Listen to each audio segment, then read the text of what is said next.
आपको देखना है कि आप अपना जीवन कैसे लेके चलें। आपको सोचना है कि आपके जीवन का उद्देश्य क्या है, आपके बच्चे का जीवन कैसा हो। देखिए, जब हमारा बच्चा देख रहा है कि पैसा कमाने के लिए ऐसे भागना पड़ता है, ऐसे दौड़ना पड़ता है, ऐसा नाश्ता भी करने का टाइम नहीं मिलता है और लोगों से रफली बिहेव करना पड़ता है, तो फिर वो भी, अब उसके पास दो चॉइस हैं। तो या तो वो ये सब नहीं करेगा, वो इन सब से भागेगा, और दूसरी चीज ये है कि वो यही करेगा। तो दोनों केस में हम फेल हो जाएंगे। तो दोस्तों, ये जानने की जरूरत है कि कैसे हम अपने जीवन को बैलेंस करें। मैंने बहुत सारी, आप देख रहे हैं मेरे पीछे लाइब्रेरी है मेरी, यही मेरा ऑफिस भी है। और अभी तो आप एक ही वाल देख पा रहे हैं, जो मेरी और चार वाल हैं वो सब इससे भी ज़्यादा उनमें बुक्स हैं। और मैं करीब पिछले 9 साल की उम्र से ये सब बुक्स पढ़ता हूँ। लकीली मेरा सौभाग्य है। मुझे नहीं पता ये कहाँ से मुझे ये शौक मेरे अंदर आया। तो और मैं आपको बताऊं कि पिछले 3 मैंने अपने रिलेटिव्स, आसपास बहुत सारे लोगों को देखा है कि उन्होंने कैसे एक एक दिन करके अपने बच्चे का जीवन अल्टीमेटली खराब ही कर दिया। फेल हो गए वो बच्चे लाइफ में, क्योंकि वो उनके पेरेंट्स कभी समझ ही नहीं पाए कि वो खुद गलतियां कर रहे हैं।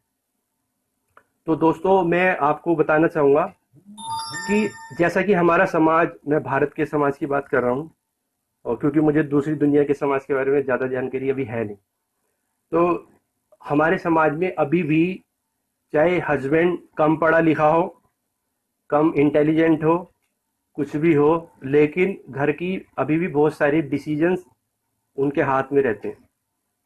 तो दोस्तों, ये आपकी ही जिम्मेदारी बनेगी कि आप घर की व्यवस्था को ठीक करें। और हम चाहते हैं कि हमारी पत्नी, बच्चे की माता, बच्चे की बहुत अच्छी परवरिश करे। क्या उसने, उसकी माता ने कहीं पे कोई ट्रेनिंग ली है, कोई कोर्स किया है कि शिवाजी कैसे बनाए जाते हैं, अर्जुन कैसे बनाए जाते हैं?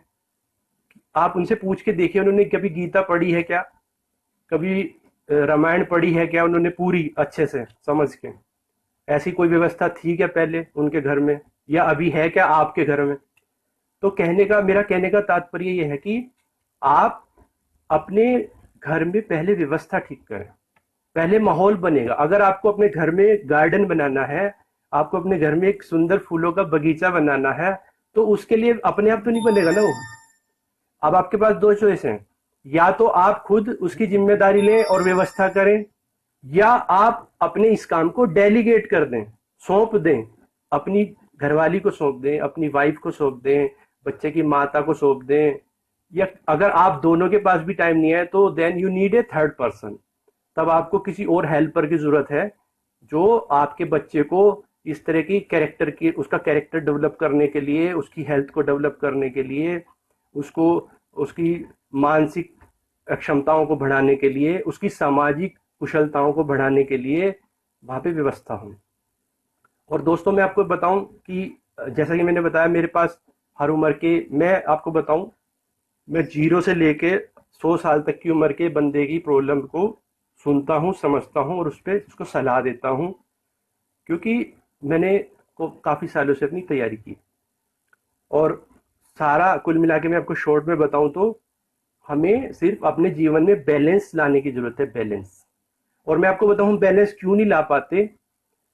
क्योंकि हम हैबिचुअल हो जाते हैं। हमारी बॉडी और हमारा माइंड को आदतें लग जाती हैं। जिस भी काम को हम बार बार करेंगे, जिस तरीके से करेंगे, वो उतनी आपकी पक्की आदत बनता जाएगा। दोस्तों, मैंने एक बहुत अच्छे वीडियो में देखा था कि हमारी आदतें एक रस्सी की तरह होती हैं, रस्सी की तरह। उसमें हर रोज एक नया धागा जुड़ जाता है, हर रोज एक नया धागा जुड़ जाता है। तो जितनी पुरानी आपकी आदत हो जाती है, उतनी मोटी वो रस्सी हो जाती है, और फिर उसको तोड़ना भी उतना मुश्किल होता जाता है। लेकिन खुशी की बात यह है कि अभी दुनिया भर में माइंड की रिसर्च हो रही है, और दुनिया भर में नए नए तरीके निकाले जा रहे हैं कि हम कैसे फटाफट अपनी लाइफ को बैलेंस कर सकते हैं, अपनी आदतों से छुटकारा पा सकते हैं, और कैसे हम अपनी लाइफ को बेहतर बना सकते हैं। तो क्योंकि आज ये प्रोग्राम स्पेशली पिताजी लोगों के लिए है, तो मैं आपसे जानना चाहूँगा, अगर आप में से कोई कमेंट, मैंने आपको बोला था लोगों को कि आप मुझे व्हाट्सएप पे अपनी कोई प्रॉब्लम है तो भेजिए, क्योंकि पब्लिकली मैं जानता हूँ फेसबुक पे पब्लिकली कोई अपनी प्रॉब्लम शेयर नहीं करेगा। This is human nature, I can understand, but आप पर्सनली मेरे व्हाट्सएप पे भेज सकते हैं। और दोस्तों, मैं आपको यही बताऊं कि अब मैं इस तरह के प्रोग्राम्स की फ्रीक्वेंसी बढ़ाऊंगा फेसबुक पर, ज़्यादा प्रोग्राम मैं ऐसे करूंगा लाइव शो।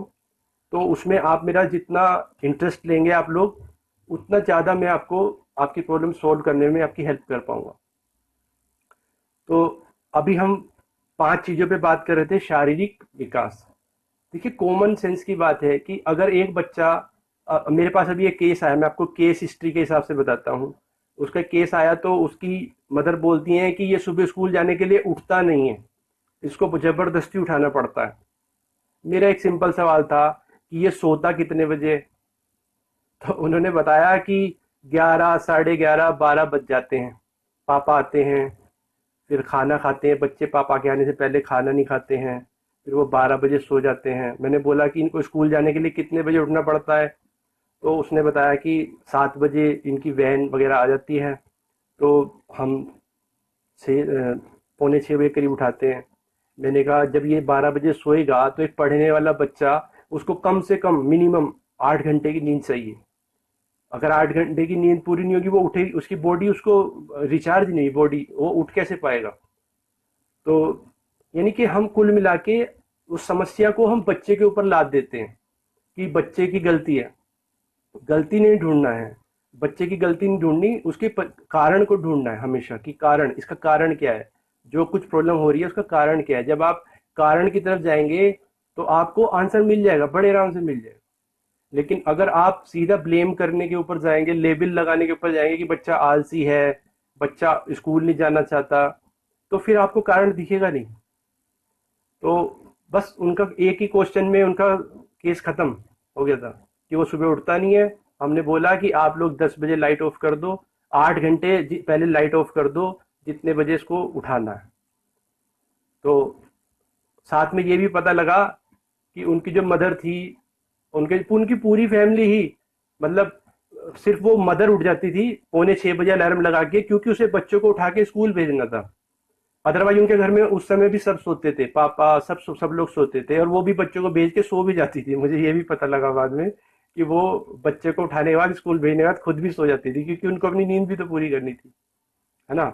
और देखिए, बहुत सारे बच्चे पढ़ाई में इसलिए पिछड़ रहे हैं क्योंकि वो घर से अपनी नींद पूरी करके नहीं जाते हैं, क्लास में सोते हैं। क्लास में हाफ स्लीप मूड में रहते हैं वो लोग, तो आधी ज्ञान उनके दिमाग में जाता है। जब वो पूरा सोएंगे नहीं तो वो कैसे उनकी पढ़ाई पूरी उनके दिमाग में जाएगी। और इसके लिए अगेन, क्योंकि मैं आज पिताजी लोगों से बात कर रहा हूँ, तो इसमें जो लेट होने वाला सिस्टम है ये, इसमें मैंने देखा है कि सब ज्यादातर केसेस में यही रीजन है कि पिताजी लेट आते हैं, पिताजी लेट खाना खाते हैं, बिजनेस है या जो भी है, जॉब है, या वो कुछ एक्स्ट्रा कमाने के लिए एक्स्ट्रा काम करते होंगे, whatever is the reason. तो और ये हेल्थ के पॉइंट ऑफ व्यू से भी, हमें जो मेडिकल रिसर्च आ रही हैं वो बता रही हैं कि हमें रात को सोने से 2.5 से 3 घंटे पहले, कम से कम 2.5 घंटे पहले, हमें अपना डिनर फिनिश कर देना चाहिए, डिनर फिनिश कर देना चाहिए। तभी जाके हमारा ये जो पेट बढ़ने के कारण है, जो बड़े बड़े पेट लेके लोग घूम रहे हैं, उसका कारण है कि ये रात को लेट खाना खाना और सो जाना। अब हम सोच रहे होंगे कि ये पेरेंटिंग में इसका क्या रोल है, लेट खाना और लेट सोना, क्योंकि बच्चा इसी लाइफ स्टाइल को पिकअप कर लेगा। मैंने एक बहुत अच्छी और पुस्तक में पढ़ा था कि आप बच्चों को धन दौलत ये सब दें, वो कोई बड़ी बात नहीं है। अगर आपने उसको एक लाइफ स्टाइल नहीं दिया, आपने उसको एक अच्छा लाइफ स्टाइल नहीं दिया, तो वो उसको संभाल नहीं पाएगा। वो आप जितना सब उसके लिए मेहनत करोगे, वो उसको संभालने लायक ही नहीं बन पाएगा। तो आपकी वो सारी मेहनत किसी काम नहीं आएगी, ना आपके काम आएगी ना उसके काम आएगी। इसलिए हमें बच्चे को स्पेशली उसकी लाइफ को बेटर बनाना है।